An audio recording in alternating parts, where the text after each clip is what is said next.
30 లక్షల నుంచి 2 కోట్లకు భాగ్యశ్రీ కెరీర్ గ్రాఫ్ ఇంత ఫాస్ట్గా మారింది కదా. ఒక హిట్, ఒకే ఒక హిట్తో హీరోయిన్ కెరీర్ని ఇంతలా మార్చేస్తుందని చెప్పడానికి భాగ్యశ్రీ కెరీర్ గ్రాఫ్ని మనం ఎగ్జాంపుల్గా తీసుకోవచ్చు. మొదటి సినిమాకు తీసుకున్న రెమ్యునరేషన్ కేవలం 30 lakhs మాత్రమే. లెనిన్ సినిమాకు వచ్చేసరికి 1.5 కోటి. ఇప్పుడు కొత్త ప్రాజెక్ట్ కోసం ఏకంగా 2 కోట్ల రూపాయలు. అసలు భాగ్యశ్రీ మార్కెట్ ఇంత ఫాస్ట్గా ఎలా పెరిగింది? లెనిన్ సినిమా ఆమె కెరీర్కు నిజంగా టర్నింగ్ పాయింట్ అయిందా, లేక ప్రొడ్యూసర్స్ ఇప్పటికీ ఆమెను నెక్స్ట్ స్టార్ హీరోయిన్గా ఫిక్స్ చేసేసారా? ఇప్పుడు ఇంట్రెస్టింగ్ స్టోరీ ఏంటో చూద్దాం. నమస్తే, వెల్కమ్ టు తెలుగు రాజ్యం. నేను మీ అనుష. ఫిలిం ఇండస్ట్రీలో టాలెంట్ ఉండటం ఒక ఎత్తు అయితే, సరైన సమయంలో సరైన సినిమా పడటం మరో ఎత్తు. కొంతమంది డెబ్యూ మూవీతోనే స్టార్డమ్ వచ్చేస్తుంది. మరికొందరికి మాత్రం బ్యూటీ, టాలెంట్, స్క్రీన్ ప్రెజెన్స్ అన్నీ ఉన్నప్పటికీ ఒక్క పవర్ హిట్ కోసం చాలా ఏళ్ళు వెయిట్ చేస్తూ ఉంటారు. భాగ్యశ్రీ కూడా అదే కేటగిరీకి చెందిన హీరోయిన్ అని చెప్పుకోవచ్చు. ఆమె కెరీర్ ఒక ఫ్లాప్ సినిమాతో ప్రారంభమైంది. సినిమా బాక్స్ ఆఫీస్ వద్ద ఆశించిన రిజల్ట్స్ ఇవ్వకపోయినా భాగ్యశ్రీ మాత్రం ఆడియన్స్ అటెన్షన్ను గ్రాప్ చేసేసింది. ఆమె look, dance, confidence, screen presence చూసిన చాలా మంది సరైన సినిమా పడితే ఈ అమ్మాయి స్టార్ హీరోయిన్ అయిపోతుందని అప్పుడే ప్రిడిక్ట్ చేసేశారు. అయితే ఇండస్ట్రీలో టాలెంట్ని గుర్తించడం ఒక విషయం, ఆ టాలెంట్కు కమర్షియల్ సక్సెస్ తోడవడం మరో విషయం. భాగ్యశ్రీకి ఆ సక్సెస్ కోసం కొంతకాలం ఎదురు చూడాల్సి వచ్చింది. ఫైనల్లీ లెనిన్ సినిమా ఆమె కెరీర్కు కావాల్సిన బూస్ట్ ఇచ్చేసిందనే టాక్ కూడా వినిపించేసింది. ఈ సినిమా తర్వాత ఆమెకు ఆఫర్స్ మాత్రమే కాదు, రెమ్యునరేషన్ కూడా భారీగా పెరిగినట్లు ఫిలిం నగర్ సర్కిల్లో బాగా డిస్కషన్స్ జరుగుతున్నాయి. భాగ్యశ్రీ తన మొదటి సినిమాకు దాదాపు 30 lakhs రెమ్యునరేషన్ మాత్రమే తీసుకున్నట్లు సమాచారంలో ఉంది. అప్పటికి ఆమె న్యూ ఫేస్, పెద్ద మార్కెట్ కూడా లేదు, కమర్షియల్ హిట్ కూడా లేదు. అందుకే 30 lakhs పేమెంట్ రీజనబుల్ అమౌంట్గానే కనిపించింది.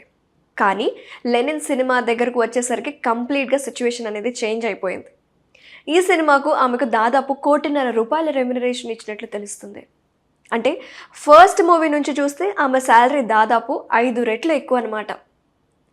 ఇంతటితో ఈ గ్రోత్ ఆగిపోలేదు. త్వరలో సెట్స్ పైకి వెళ్ళబోతున్న మరో సినిమాకు భాగ్యశ్రీ ఏకంగా 2 కోట్ల రూపాయల రెమ్యునరేషన్ తీసుకున్నట్లు రిపోర్ట్స్తో తెలుస్తున్నాయి. ఒక హీరోయిన్కు ఇంత షార్ట్ పీరియడ్లో 30 లక్షల నుంచి 2 కోట్ల వరకు పేమెంట్ పెరగడం అనేది సాధారణ విషయం కాదు. ఆమెపై ప్రొడ్యూసర్స్, డైరెక్టర్స్ ఎంత కాన్ఫిడెన్స్ పెట్టుకున్నారో ఈ నెంబర్స్ చూస్తేనే మనకు తెలిసిపోతుంది. అయితే ఇక్కడ మెయిన్ పాయింట్ డబ్బు మాత్రమే కాదు. ఫిలిం ఇండస్ట్రీలో సక్సెస్ వచ్చిన తర్వాత రెమ్యునరేషన్ పెరగడం చాలా న్యాచురల్.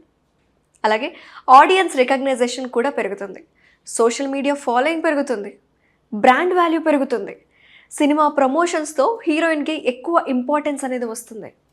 అంతేకాదు, ఒక హీరోయిన్ సినిమాకు ఎక్స్ట్రా విజిబిలిటీ తీసుకురాగలిగేదనే కాన్ఫిడెన్స్ ప్రొడ్యూసర్స్కి వస్తే వారు పెద్ద అమౌంట్ పే చేయడానికి కూడా వెనకాడరు. భాగ్యశ్రీ విషయంలో కూడా ఇప్పుడు అదే జరిగినట్లుగా అనిపిస్తుంది. ఆమెకు గ్లామర్ మాత్రమే కాదు, యాక్టింగ్ టాలెంట్ కూడా ఉందనే ఒపీనియన్ ఇప్పటికే క్రియేట్ అయిపోయింది. కొంత లెనిన్ లాంటి సినిమాల్లో ఆమె పర్ఫార్మెన్స్ చూసిన తర్వాత కేవలం కమర్షియల్ హీరోయిన్ మాత్రమే కాదనిపిస్తూ ఉంటుంది, పర్ఫార్మెన్స్ ఓరియంటెడ్ రోల్స్ కూడా చేయగలదని ఆడియన్స్కి ఒక ఒపీనియన్ క్రియేట్ అయిపోయింది. రొమాంటిక్ సీన్స్ అయినా, ఎమోషన్ సీన్స్ అయినా, గ్లామరస్ సాంగ్స్ అయినా, మాస్ కమర్షియల్ సెటప్ అయినా సరే అన్ని కేటగిరీస్కు సూట్ అయ్యే హీరోయిన్గా ఆమెకు మేకర్స్ చూస్తున్న విషయం అందరికీ తెలుస్తుంది. ముఖ్యంగా bold scenes, kissing scenes, glamorous presentation విషయంలో అన్నెసెసరీ కండిషన్స్ పెట్టకుండా క్యారెక్టర్ డిమాండ్ చేస్తే పర్ఫామ్ చేయడానికి రెడీగా ఉందనే టాక్ కూడా మనకు వినిపిస్తుంది. ఈ ఫ్లెక్సిబిలిటీ కూడా ఆమెకు ఆఫర్స్ పెరగడానికి ఒక రీజన్ కావచ్చు. కానీ భాగ్యశ్రీ జర్నీలో ఇంకో ఎమోషనల్ యాంగిల్ కూడా ఉంది. లెనిన్ సినిమా ప్రమోషన్లో భాగంగా తన ఫ్యామిలీ బ్యాక్గ్రౌండ్ గురించి ఆమె చెప్పిన విషయాలు చాలామందిని టచ్ చేశాయి. తను ఒక లోవర్ మిడిల్ క్లాస్ ఫ్యామిలీ నుంచి వచ్చానని భాగ్యశ్రీ చెప్పింది. తమ ఇంట్లో 2 ఆడపిల్లలమని, కుటుంబ పరిస్థితుల కారణంగా తన తండ్రి ఒక వ్యక్తి దగ్గరకు వెళ్ళి ఏదైనా జాబ్ ఇవ్వండి అని చాలా రిక్వెస్ట్ చేసిన సిచ్యువేషన్స్ కూడా ఉన్నాయని తను చెప్పింది. ఆ సీన్ తన మైండ్లో ఇప్పటికీ అలాగే ఉందని, అందుకే మనీ వాల్యూ తనకు చాలా బాగా తెలుసని భాగ్యశ్రీ వెల్లడించింది. నేడు కోట్ల రూపాయల రెమ్యునరేషన్ తీసుకుంటున్న హీరోయిన్ వెనక ఒక సాధారణ కుటుంబం ఎదురైన ఫైనాన్షియల్ స్ట్రగుల్స్ ఎన్నో ఉన్నాయి. తన తండ్రి పడిన బాధ కూడా ఉంది. తనను తాను ప్రూవ్ చేసుకోవడానికి ఒక డిటర్మినేషన్ కూడా గట్టి కనిపిస్తుంది. అందుకే భాగ్యశ్రీ కెరీర్ను కేవలం శాలరీ యాంగిల్లో మాత్రమే చూడలేం. ఫ్లాప్ మూవీతో ప్రారంభమైన జర్నీ, టాలెంట్ ఉందని వచ్చిన ఒక రికగ్నైజేషన్, ఒక హిట్ కోసం చేసిన ఒక లాంగ్ వెయిట్, చివరికి 30 లక్షల నుంచి 2 కోట్ల రెమ్యునరేషన్ తీసుకునే స్థాయికి ఎదిగిన ఆ గ్రోత్ నిజంగానే ఇది ఒక ఇంప్రెసివ్ కెరీర్ గ్రాఫ్ అని చెప్పుకోవచ్చు. అయితే ఇప్పుడు భాగ్యశ్రీ ముందు ఉన్న రియల్ ఛాలెంజ్ ఏంటంటే ఈ మొమెంటంను ఎంతకాలం కంటిన్యూ చేస్తుంది అనేది ఇప్పుడు పాయింట్.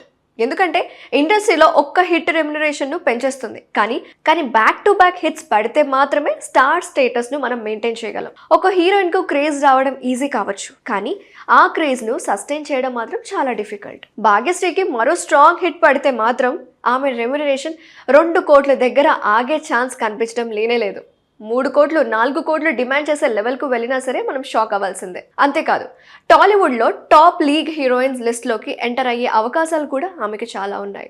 బ్యూటీ ఉంది, టాలెంట్ ఉంది, గ్లామరస్ రోల్స్ చేయడానికి కాన్ఫిడెన్స్ ఉంది, పర్ఫార్మెన్స్ క్యారెక్టర్స్ చేయగలిగే ఎబిలిటీ కూడా ఉంది. ఇంకా కావాల్సింది కన్సిస్టెన్సీ మాత్రమే. మరి మీరేమనుకుంటున్నారు? భాగ్యశ్రీ నిజంగానే టాలీవుడ్లో నెక్స్ట్ స్టార్ హీరోయిన్ అవుతుందా? 2 కోట్ల రెమ్యునరేషన్ ఆమె మార్కెట్కు కరెక్ట్ అమౌంట్ అని మీరు అనుకుంటున్నారా? లేక ఒక్క హిట్ తర్వాతే ఇంత భారీ శాలరీ పెంచడం ఓవర్ హైప్ అని మీకేమైనా అనిపిస్తుందా? మీ ఒపీనియన్ని కామెంట్ సెక్షన్లో మెన్షన్ చేయండి. లైక్ చేయండి, షేర్ చేయండి.